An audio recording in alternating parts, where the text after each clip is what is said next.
As a member of Congress, as a father, and a grandfather, nothing I do is more important than ensuring every child in Arizona and America has the opportunity to live up to their God-given potential. No matter where they live, kids deserve to grow up healthy with every chance to succeed. That is why it is beyond unacceptable that for the first time ever, Congress missed the deadline to reauthorize the Children's Health Insurance Program. For decades, CHIP has been a bipartisan program and has been reauthorized with broad support until now. It has now been 11 days since CHIP expired. This is an outrage for children across the nation who depend on the affordable quality care they receive thanks to CHIP. It is especially troubling for Arizona. Arizona has had the unfortunate distinction of being one of the worst states for health care access for children. Until last year, it was the only state in the entire nation without an active children's health insurance program. Arizona froze its CHIP program, Kids Care, in 2010, adding the waiting list for coverage after the freeze topped 100,000. I repeat, 100,000 because of a freeze put on by the state of Arizona. 2 years ago, Congress reauthorized CHIP and included enhanced match rate funding for states under the Affordable Care Act. Thanks to advocates on the ground and with bipartisan support in our state legislature, this enhanced funding finally paved the way for our state to reopen Kids Care. Last year, Kids Care began enrolling children, over 23,000 so far. We have just begun the hard work of educating and reaching out to the working families who qualify for coverage. Arizona is one of a handful of states, as you can see here in this chart in blue, would run out of federal funds to cover children by December of this year, absent congressional action. Families in these states are the most at risk for losing critical access to care until Congress steps up to the plate and passes a robust reauthorization with enhanced rate funding. I have met and heard from many of these families and their providers, and I know what's at stake for them.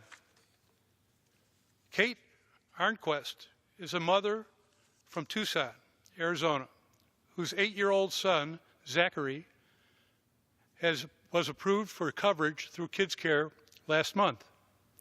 This is a huge relief to Kate, who recently moved to Arizona with her husband and works at a local elementary school. Kate said, "It's important for me to know that if I need to take him to the doctor, I will be able to take him. As a parent, your kids are always your biggest priority. I think every parent wants to make sure their kids are healthy." Kate, I couldn't agree with you more. And kids like Zachary deserve to know that their elected officials here in Congress are looking out for them. Garciela is a working single mom who lives in Phoenix. Her 17-year-old daughter, who suffers from high blood pressure, relies on Kids Care coverage. Garciela asks, "I just pray that everybody who is behind CHIP to think about it. They don't know how hard it is sometimes when you are a parent and you don't know what to do. Should I put a plate of food on the table? Or should I take my kid to the doctor?" These are questions no parent in Arizona or in America should have to ask themselves. And doctors in our communities agree. A pediatrician practicing in Gilbert, Arizona, shared an important story with us about a family with 5 children in her practice. The father works as a grocer, but makes $20 too much to qualify for Medicaid. $20. One of the children has significant developmental delays, and another child has a serious neurological disease. After the youngest child was born, it became clear that he most likely had the neurological disease as well. The doctor referred this child for evaluation, but the family was unable to take him to the neurologist because they could not afford the office visits and diagnostic testing necessary. Had Kids Care been open at the time, the family could have applied for coverage since they qualified based on their income. This story, in our experience in Arizona, should be a cautionary tale for the rest of the states who may freeze their program if Congress fails to reauthorize CHIP now. No family should be put at risk when they need help for their kids. Working families like these are doing their best to make ends meet and raise healthy kids.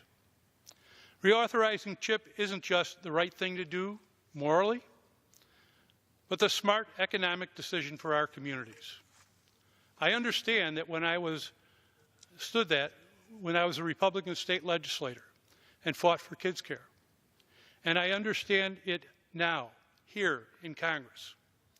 We all know that when children have meaningful access to quality, affordable, comprehensive health care coverage, that our schools, our families, and our state's bottom line will win. Healthy kids have a better shot in school and grow up to be healthy adults.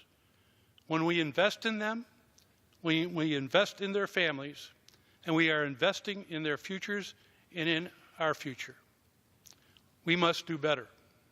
Instead of playing partisan games and spending time on bills that make coverage and affordability worse for Americans, we need to make CHIP reauthorization front and center of our focus.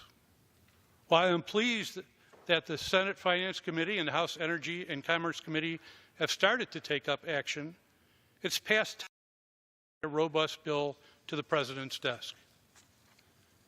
CHIP has long been a bipartisan program, and I will keep working with anyone, regardless of office or party, to make sure our kids have the care they deserve. They are counting on us. We cannot let them down.